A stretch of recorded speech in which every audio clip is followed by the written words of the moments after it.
I te wā kāinga nei kei Tūranganui Ākiwa te tari whakatau i ngā tono tiriti, e kōrero ana ki ngā iwi kāinga mō wā rātau kreme.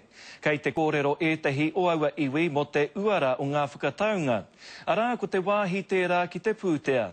Hioi tērā tētahi kei te tīmatanga tonu o te hīkoi, no te mea kāore ia i te whakai ki ngā whakaritenga. Ko tahi tonu te whawhai a Dave Hawea no te whānau a kai. Kia whakahokia mai te mana o ora tau whenua. We're not happy at this moment and we're hoping that maybe we can turn things around. Kei roto te whānau a kai i te rōpū āiwi e kia nei ko whakarau. Kei roto hoki i taua rōpū ko te aitanga mahaki, ngā riki kaupūtahi me ngā rōpū a whānau e rua. Kei te whakaia mātou i tēnei wā, ka te pirangi mātou ki te whakaoti tēnei mahi. Ka titiro whakamua ki ngā mō tātou mokopuna. Kei reira te oranga mō rātou.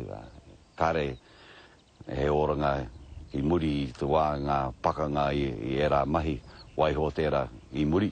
Me titiro ki mua i nainei, koera taku whakaaro. Kei waho ngā kreme a ngai tā manuhiri me rongo whakāta i te rōpū nei. E ai ki te kai hautu o rongo whakāta, ko te mea nui me pēhea e pakariaki ai ngā whiwhinga ka taka iho ki a rātou. E ora ai te iwi mō ngā rā kei mua. Short term, obviously, bluntly, there'll be no checks on the mail.